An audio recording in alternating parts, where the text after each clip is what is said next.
till I get up. Time is barely on our side. I don't wanna waste what's left. The storms we chase are leading us, and love is all we'll ever trust. Yeah, no, I don't wanna waste what's left. And on we'll go, through the wastelands, through the highways, till my shadow turns. Hey coucou, je suis ravie de vous retrouver aujourd'hui pour un nouveau Reading Journal. Je vous retrouve en ce mardi 2 novembre. Ça y est, on attaque un nouveau mois, j'ai pas vu le temps passer. Tout est passé à la vitesse de la lumière. Je vous ai pas pris hier, je vous ai juste fait des petits rushs d'une balade qu'on a fait en famille, des petits trucs comme ça. Mais surtout hier, j'ai profité un petit peu du temps qu'on a en famille. Je suis désolée pour le bruit, il y a des travaux tout autour de chez moi, vive la ville. Et donc là j'aère un petit peu quand même comme il fait très bon, donc vous risquez un petit peu d'entendre du bruit de charpente parce qu'ils refont toute la façade et la charpente de l'immeuble d'à côté. Et puis il y a un quartier qui se construit juste derrière. Donc je vous retrouvais ce matin pour vous montrer deux petites trouvailles parce que ce matin je suis allée à la pharmacie, j'étais partie aller acheter des vitamines parce que j'ai besoin de un petit peu me redonner un petit peu d'énergie parce que même si je dors extrêmement bien ces derniers temps, j'ai minimum 7 à 8 heures de sommeil, bon, la fatigue est là, je ne comprends pas pourquoi, donc on fait une petite cure de vitamines, ça peut pas faire de mal. Et en passant devant la maison de la presse pour aller à la pharmacie, j'ai vu un jeune garçon sortir avec le dernier Astérix et c'est vrai que j'avais complètement oublié que ce dernier Astérix sortait et je suis rentrée dans la maison de la presse et je suis allée le chercher. Le voici, Astérix et le Griffon de Goscinny Uderzo. Donc voilà le dernier tome de Astérix. Je vais peut-être pas vous faire un rush pour vous montrer à quoi ressemblent les dessins de Astérix, vous les connaissez. Voilà, c'est très très classique. Mais voilà, j'avais très envie et en plus ça va me faire replonger en enfance. Je me souviens quand j'étais adolescente, on avait pas mal de bandes dessinées d'Astérix avec ma soeur et tout ça, on les lisait, on allait à la bibliothèque, on les empruntait et du coup j'ai envie de replonger en enfance. Et en allant à la maison de la presse, j'en ai profité pour me reprendre un petit stylo bleu, un petit stylo bic parce que je les use à une vitesse de la lumière. À chaque fois, en fait, comme j'écris beaucoup dans mon carnet de lecture, j'écris le résumé de chaque livre et j'écris mon avis parce que j'aime bien écrire et j'aime bien avoir une trace écrite à la main, j'aime bien avoir mon petit carnet même si mes chroniques sont également dans l'ordinateur. Voilà, je les use, je les vide à la vitesse de la lumière et j'ai pris un petit classique qui parle de la Seconde Guerre mondiale. Ça fait longtemps que je veux le découvrir et du coup il y était, donc j'ai pris Le Tatoueur d'Auschwitz de Heather Morris. C'est un livre qui se passe au camp d'Auschwitz où il y a un homme qui tatoue justement, je crois que c'est les personnes qui sont déportées là-bas. Il y a toute une histoire, une intrigue qui tourne autour de cela. J'ai pas forcément envie d'en savoir plus. Je crois que beaucoup d'entre vous connaissent cette histoire parce qu'il y a une période où j'avais vraiment envie de lire de l'historique, des trucs sur la Seconde Guerre mondiale et vous m'avez beaucoup conseillé ce livre et là il y était et voilà, c'est un petit format poche, il était dans ma wishlist, je me suis dit pendant que je suis là, je vais en profiter. Voilà pour mes petites trouvailles, sinon je voulais aussi vous parler de ma lecture en cours. Je vous avais laissé là-dessus dimanche. Il s'agit de L'Empire d'écume de Andrea Stewart, publié chez Big Bang c'est une collection des éditions Brajlon et pour l'instant je vous avoue que j'ai du mal à rentrer dedans. J'ai du mal à m'immerger dans l'univers tout simplement. C'est peut-être pour ça aussi que je l'avance pas bien vite parce que je l'ai commencé dimanche soir et j'en suis à la page 227 et franchement à chaque fois que je prends le bouquin je me force, mais je me force. En fait l'univers est intriguant, on a envie d'en savoir plus mais c'est long. C'est vraiment très long à se mettre en place. Ici nous avons un roman choral où on suit plusieurs personnages, il y en a 4 pour l'instant et donc en fait on débute l'histoire en passant d'un personnage à l'autre comme ça et on n'a pas le temps de s'imprégner de l'atmosphère et de l'histoire d'un des personnages. Si vous voulez, nous sommes dans un empire où il y a l'empereur qui manie la magie des os. En fait, il prélève un morceau d'os derrière l'oreille et ce morceau d'os, en fait, il s'en sert pour manipuler des animaux, tout simplement. Je sais plus comment ils appellent ça, déjà, j'ai mangé le nom. Et donc, quand il manipule ces animaux, il peut en faire des espions, il peut en faire des gardiens, tout ça. Et ces morceaux d'os sont prélevés sur des enfants. Donc, sauf que même s'il prélève ces morceaux d'os, tout ça, déjà en prélevant un morceau d'os à un enfant, il y en a qui survivent, d'autres qui survivent pas. Et il a ces deux enfants, une qui est dans ses liens du sang, c'est la princesse Lynn, et un fils qui a été adopté. Tous deux essaient de prendre un petit peu l'héritage de leur père, mais Lynn est un peu laissée de côté. Et donc elle va essayer d'apprendre la magie des eaux par elle-même. Elle aimerait vraiment prendre la place de l'empereur afin de sauver le royaume. Et on suit d'autres personnages dans une quête. On suit Jolin qui lui essaie de retrouver une amie perdue qui a été enlevée il y a plusieurs années. Ensuite d'autres personnages, je ne comprends pas trop encore leur importance dans l'histoire. Et voilà, ça attise beaucoup ma curiosité, mais il ne se passe pour l'instant strictement rien. Là, comme je vous ai dit, j'en suis à la page 227 et il y en a exactement, je vais vous dire ça, je regarde.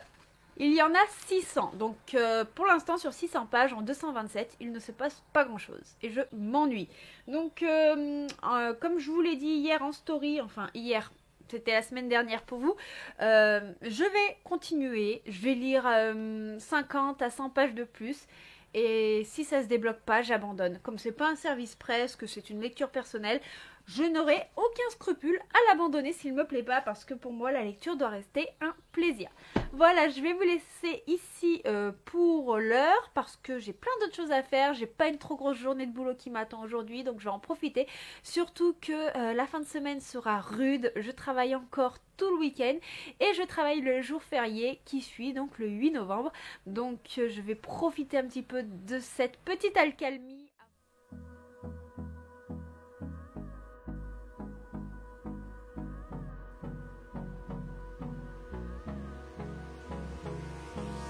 Hold me close till I get up. Time is barely on our side. I don't wanna waste what's left. The storms we chase are leading us, and love is all we'll ever trust.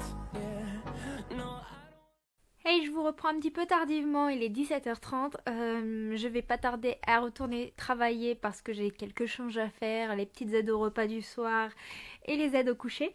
Mais je venais vous parler lecture parce que j'ai eu une journée quand même assez tranquillou aujourd'hui, donc j'en ai profité pour dessiner, pour lire au maximum.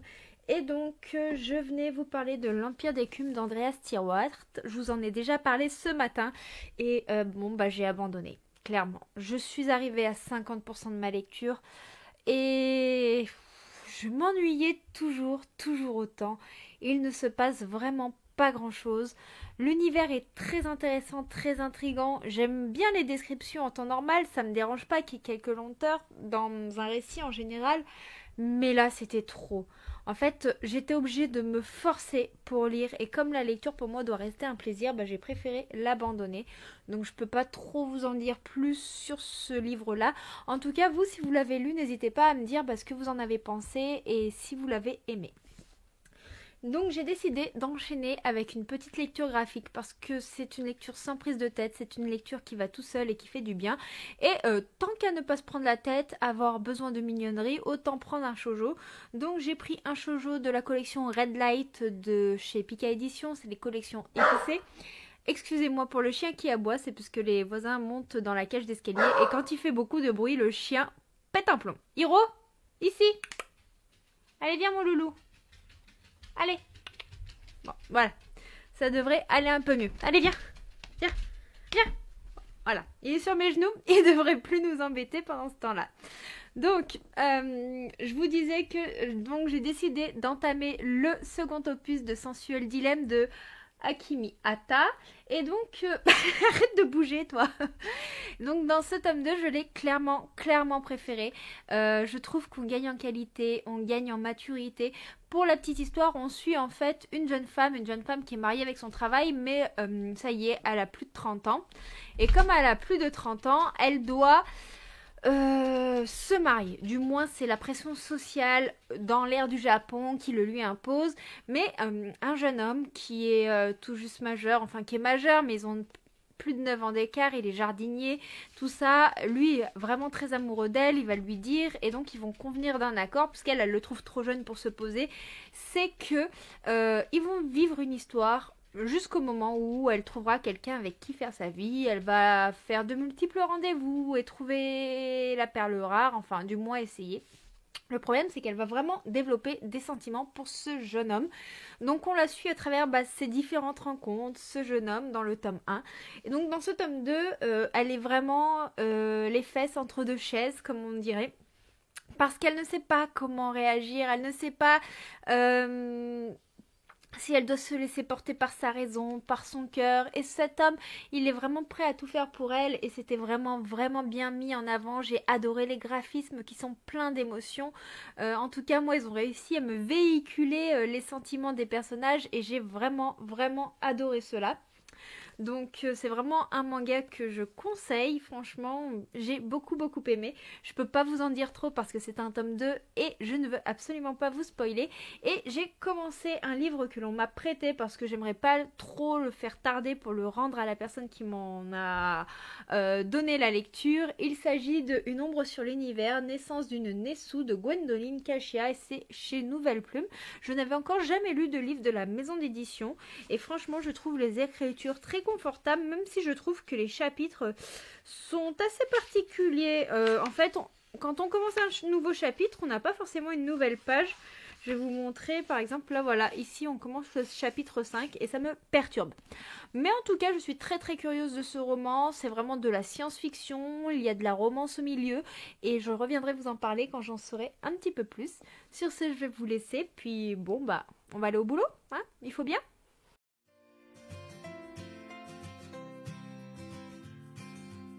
Hey coucou, je vous retrouve en ce jeudi 4 novembre, il est 10h30, la matinée un petit peu tranquillou. Avant d'aller bosser cet après-midi, je venais vous parler un petit peu de l'avancement de mes lectures, mais aussi vous parler d'une série que j'ai terminée. Je vais d'ailleurs commencer par vous parler de celle-ci. Il s'agit de Maid, c'est une série Netflix que j'ai vraiment beaucoup aimée, tout simplement parce qu'elle aborde des sujets tellement forts. D'ailleurs, c'est l'une d'entre vous qui me l'a conseillé et je te remercie fortement parce que je crois que je l'aurais pas regardé sans tes conseils et j'aurais vraiment loupé quelque chose. Dans la série Maid, on suit une jeune femme qui vit des violences conjugales, mais pas forcément les violences auxquelles on s'attend au premier abord. Tout simplement parce que quand on parle de violence conjugale, on s'attend forcément à des coups, des bleus, mais il y a aussi toutes les violences psychologiques. Cette jeune femme en est atteinte et elle en souffre énormément. Donc on va la suivre un petit peu là-dedans, à essayer de sortir de ça, sachant qu'elle a une petite fille et qu'elle n'a rien, elle n'a pas de travail, elle n'a aucun revenu, elle n'a pas de lieu où aller et elle va quand même quitter son conjoint avec sa petite fille. Et là nous sommes dans un parcours du combattant et on suit ses aventures, on la suit à travers des foyers, à travers essayer de trouver un travail, essayer de payer la garderie, essayer de tout faire pour garder la garde de sa fille, de la protéger, s'éloigner de cet homme qui a été assez dur avec elle, sachant que s'éloigner d'un homme qui a pris possession de vous n'est vraiment pas facile. J'ai vraiment adoré cette série que j'ai commencé en début de semaine, que j'ai terminée. J'ai pas pu m'arrêter de la regarder. Elle est vraiment incroyable. Je la regardais pendant les repas, je la regardais pendant que je faisais le ménage, je la regardais pendant que je m'occupais du linge. Enfin ouais, c'est vraiment une série envoûtante que j'ai hâte de re-regarder en fait tout simplement. Là je pense que je vais me refaire une série que j'avais regardée pendant mon adolescence, que j'avais adorée. Je l'ai vue qu'elle était arrivée sur Prime Video. Donc je pense que je vais me refaire Véronica Mars. J'adorais la suivre dans ses aventures, tout ça. Et franchement c'était vraiment top. Concernant mes lectures, je suis en train de lire Une ombre sur l'univers de de Gwendoline Cachia. Donc nous sommes dans de la pure SF et pour l'instant j'aime vraiment beaucoup cet univers. Je m'attendais pas à aimer autant, donc ça c'est un livre qu'on m'a prêté, une duologie. Et on suit en fait deux personnes qui sont des terriens mais qui ont un destin totalement différent dans l'univers parce qu'il y a une multitude de peuples, il y a une coalition, une politique assez particulière.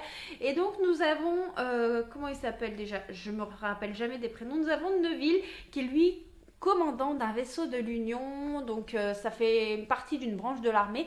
Et nous avons Meliana qui elle est une ombre, mais une ombre qui a fui, qui veut éviter son destin. Neville et Meliana ont eu un passé commun, mais ils se sont perdus de vue et par concours de circonstances, une mission va les rapprocher et Neville devra livrer Meliana à l'institution qui est censée lui donner la peine de mort. Mais apparemment, en fait, Meliana, elle a un combat assez particulier et suite à ce combat, en fait, Neville va avoir quelques culpabilités à la laisser là-dedans, dans ce conflit. Donc au niveau des planètes, au niveau de tout l'enjeu qu'il y a, je ne sais pas encore ce qu'il en est, j'en suis vraiment au début. J'ai lu 134 pages sur presque 450. Donc j'ai encore du chemin à faire.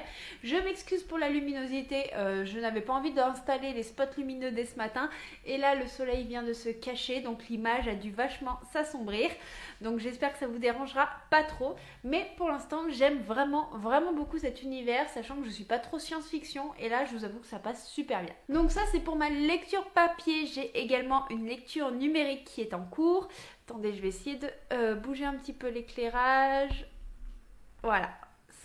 Légèrement mieux. Si je baisse plus, l'image va saccader.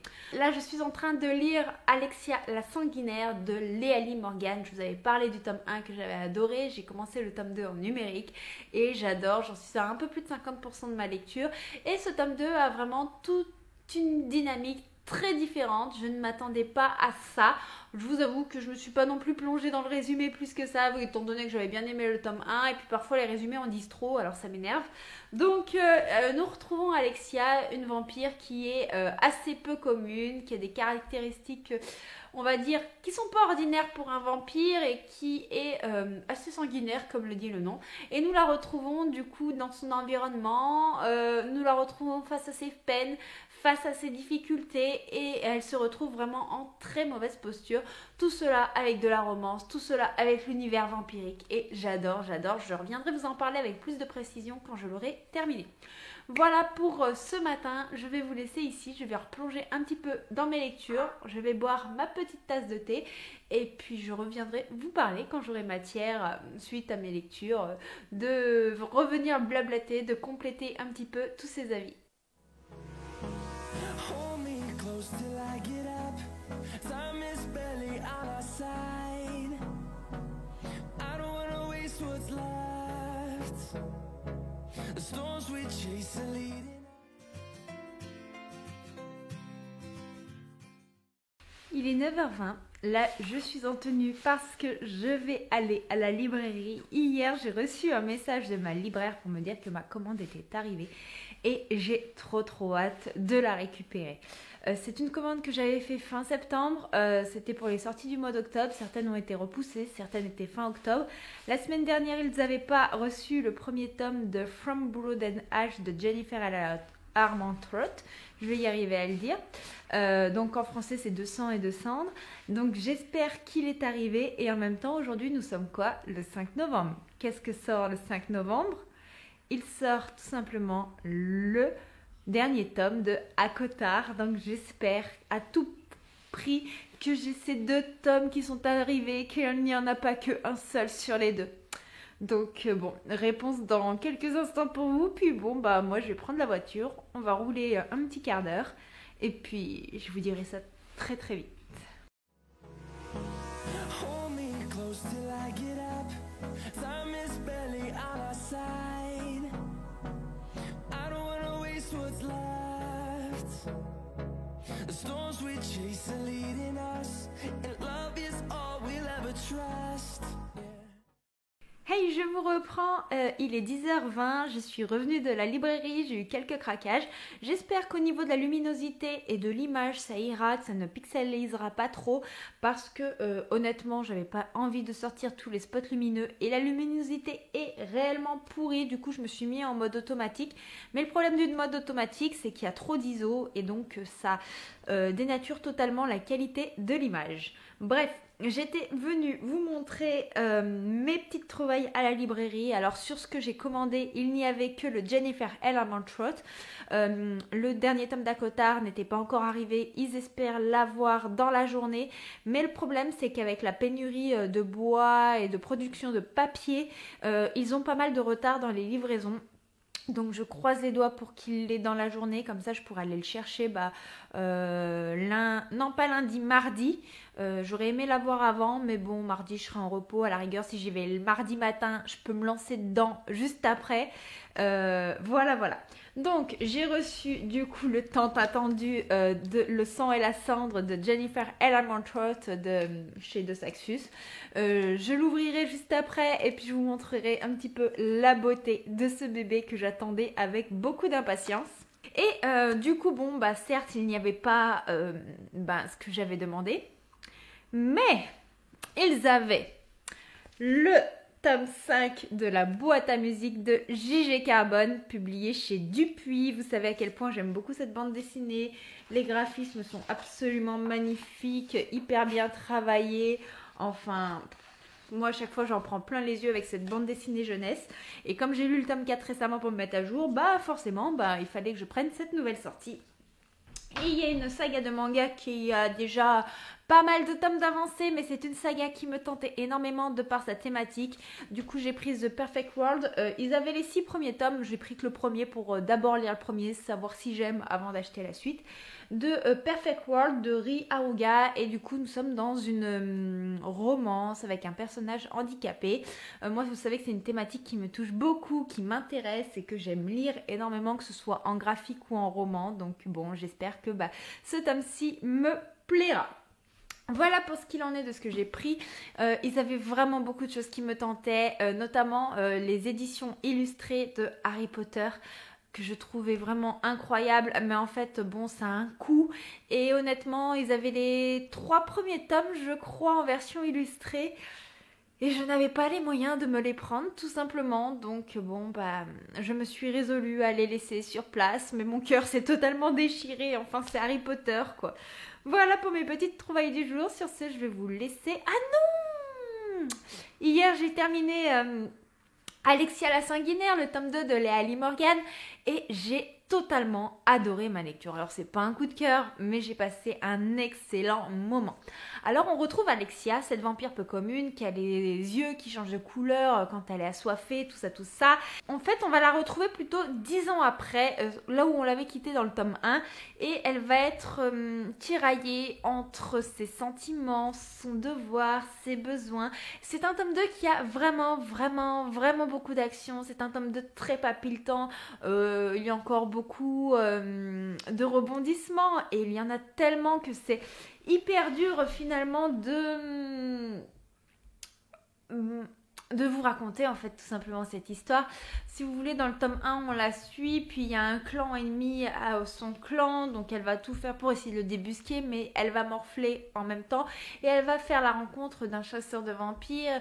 Avec ce chasseur il y a une attraction qui n'aurait pas dû, parce qu'ils vont tisser un lien qui ne devrait pas exister, parce que tout simplement en fait c'est contre nature, et en même temps il y a son créateur qui espère un jour qu'elle devienne son épouse. Donc voilà, nous sommes dans une sorte un peu de triangle amoureux, mais elle ne voit que son chasseur, voilà.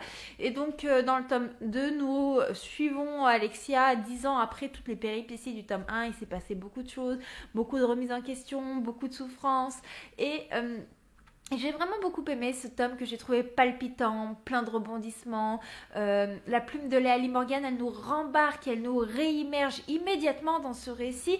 J'ai pas eu besoin de me réadapter après la lecture du tome 1, parce que tout simplement, j'étais dedans. je me suis tout de suite remis dans le contexte de l'histoire. La plume de l'autrice est vraiment très immersive. Du coup, je me suis replongée un petit peu dans l'histoire d'Alexia. Je me suis retrouvée dans cet univers vampirique qui est quand même assez original, même s'il y a des choses qui sont déjà vues. Mais dans l'ensemble, c'est quand même très original la façon dont il fonctionne, la façon dont les vampires ont certaines capacités. Bref, je vous en dis pas plus puisque j'ai pas envie de trop vous en dire. C'est quand même une saga de Bitclit qui est très sympathique. Les romans, ils font moins de 300 pages, donc ça se lit quand même très très vite et donc c'est dommage de dire trop d'informations. Et en même temps, du coup, j'ai suivi Alexia et j'aime beaucoup ce personnage qui est à la fois sanguinaire mais qui a en même temps beaucoup de morale, beaucoup de sens familial, un peu d'humanité, vous voyez ce que je veux dire. Il y a tous ces petits moments-là qui s'entrechoquent et j'ai vraiment passé encore un excellent moment. Et la fin, elle m'a laissé sur le popotin totalement parce que j'avais pas le tome 3 sous la main et j'étais en PLS totalement parce que j'ai adoré tout simplement et la fin est juste incroyable. Il y a pas mal de surprises, pas mal de suspense. Ouais, tout est palpitant, tout tient le lecteur en haleine et du coup pour moi c'est un très bon point pour cette saga.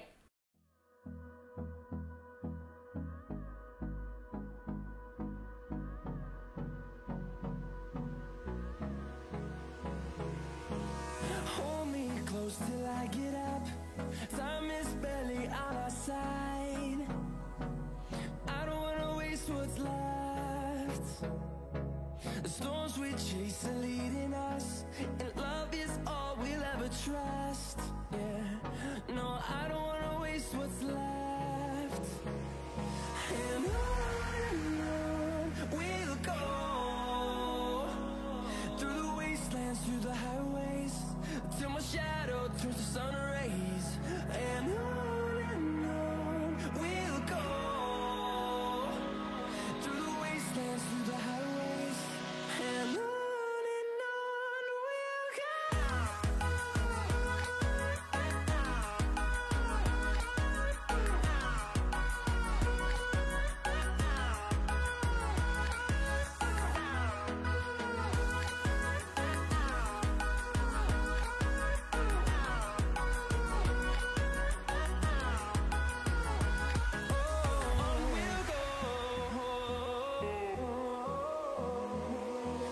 Finding life along the way, melodies we haven't played.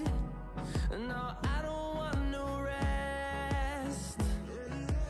Echoing around these walls, fighting to create a song. I don't wanna miss a beat. And on we'll go, through the wastelands, through the highways, till my shadow turns to sun rays. And on we'll go, through the wastelands, through the highways. And on we'll go.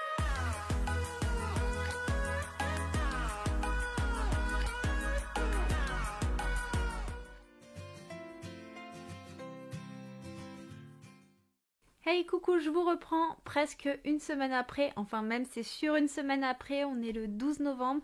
Je n'ai pas pu clôturer le vlog le week-end dernier parce que j'ai été malade. Le samedi j'ai bossé, la journée s'est super bien passée. Le vendredi soir où je vous ai filmé et tout avec Gauthier, on avait passé un super moment parce qu'on avait mangé nos sushis, on avait regardé Love Hard avec Nina Dobrev, on a adoré, on a passé un super moment avec ce film de comédie romantique de Noël. Franchement c'était vraiment top. Le samedi soir pareil, on a passé une bonne soirée, on a avancé dans les Boruto, on était vraiment à fond parce que on était dans un arc qui était très nostalgique au niveau du passé. On revoyait plein d'éléments clés et c'était trop bien. Puis là de nouveau on a continué à avancer et là on est dans des épisodes de nouveau moins bien qui nous intéressent pas trop. Dimanche matin je me lève, j'étais pas trac, pas très en forme.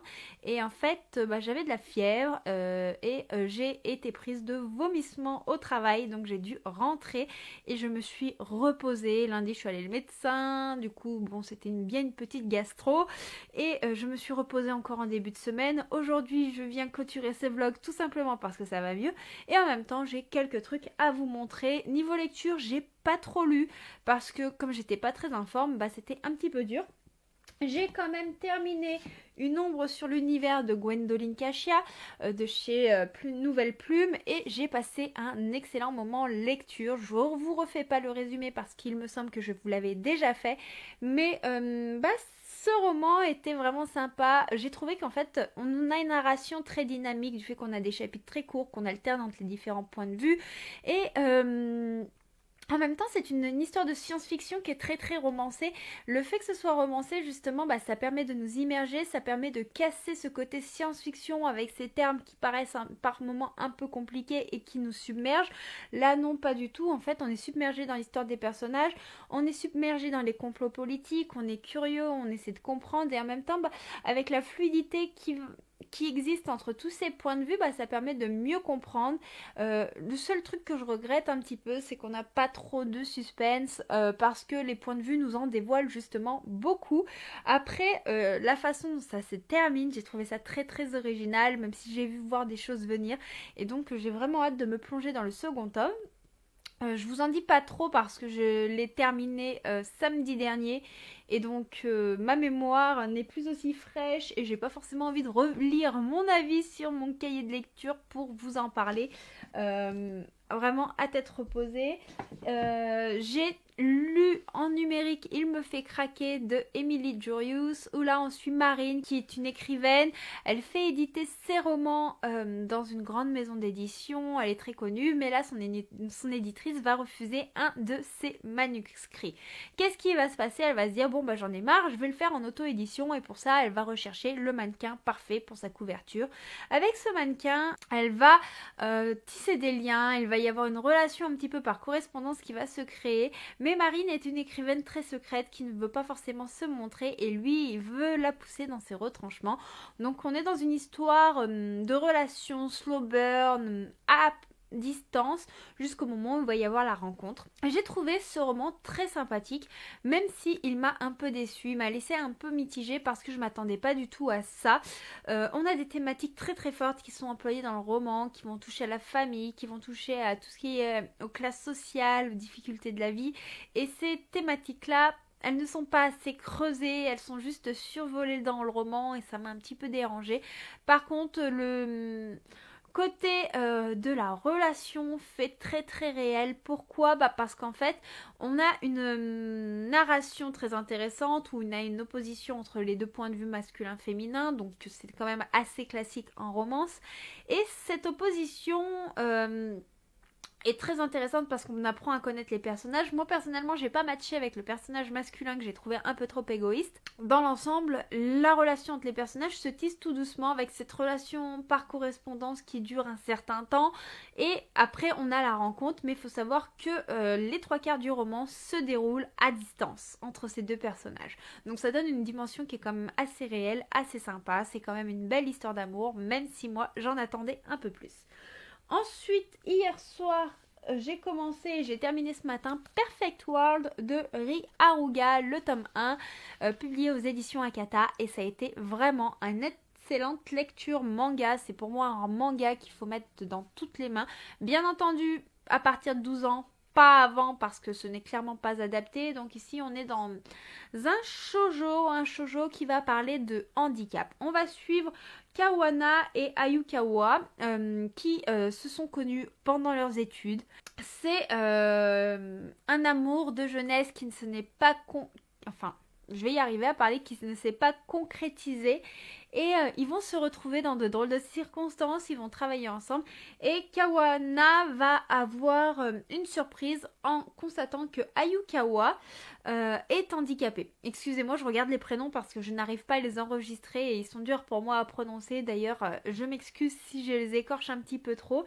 Donc, elle va avoir la surprise de le voir en fauteuil roulant. Celui-ci a été victime d'un accident et il a été touché à la moelle épinière. Alors, elle craque toujours sur lui, mais elle va se poser beaucoup de questions. Comment faire pour être en couple avec une personne à mobilité réduite? Qu'est-ce que ça implique? Est-ce que je suis capable de gérer ça au quotidien?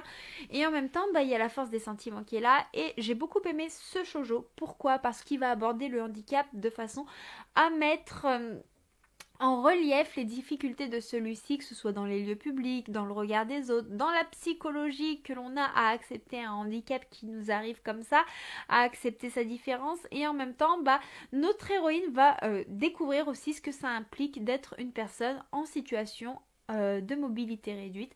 Par exemple, notre jeune protagoniste masculin a plusieurs problèmes de santé qui résultent de cela. Je ne développe pas parce que c'est très intéressant, mais j'ai bien aimé la façon dont c'est mis en avant, dont c'est abordé, dont c'est expliqué. C'est pas un manga qui est très drôle, mais il dégage beaucoup de douceur à travers le graphisme, mais il est aussi très percutant parce qu'il va mettre ces scènes qui sont très importantes en relief à travers ses dessins, et j'ai beaucoup aimé cela. Franchement, niveau pédagogie, il est vraiment topissime, et moi je l'ai trouvé très réaliste, sachant que moi je m'occupe de personnes handicapées, c'est mon métier, donc oui, je me suis reconnue dans le quotidien à travers ça, parce que je vois des personnes qui vivent des situations similaires. Et je venais vous voir parce que là j'ai eu plusieurs réceptions.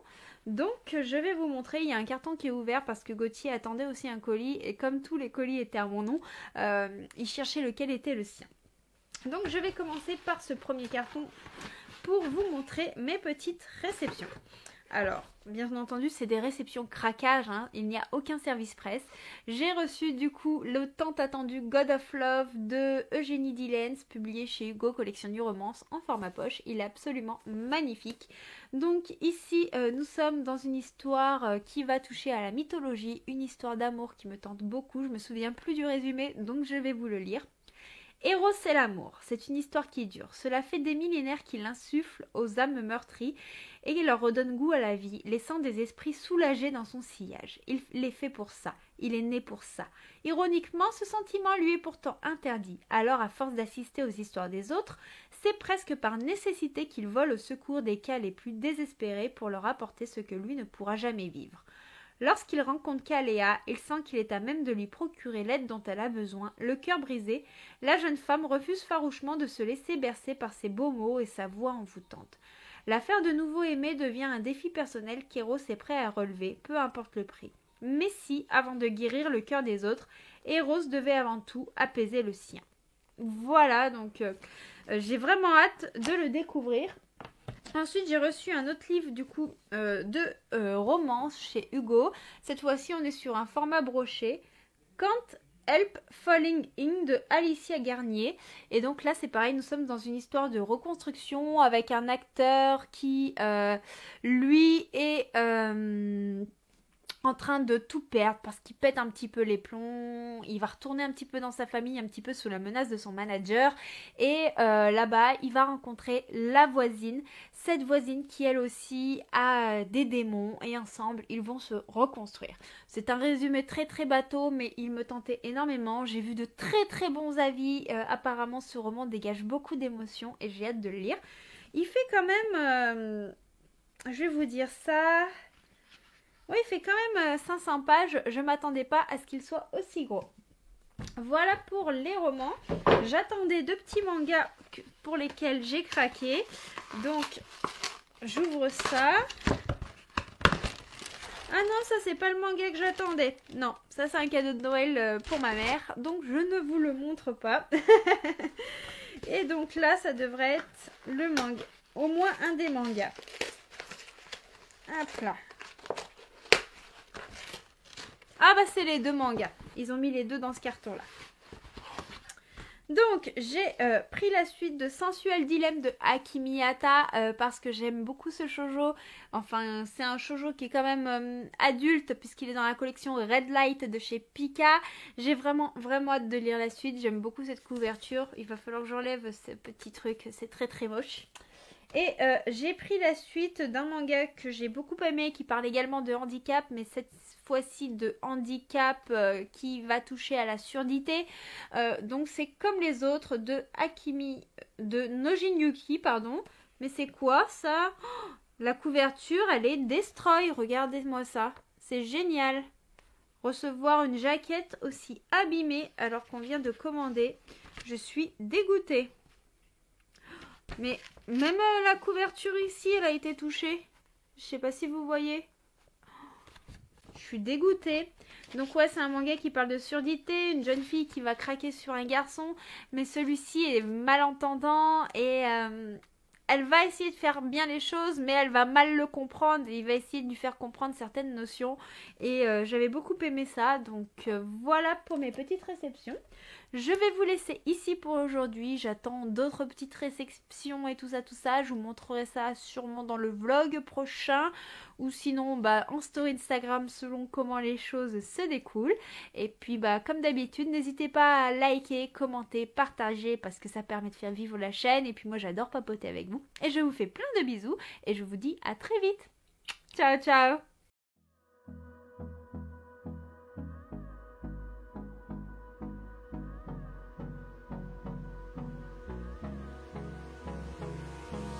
Hold me close till I get up. Time is barely on our side.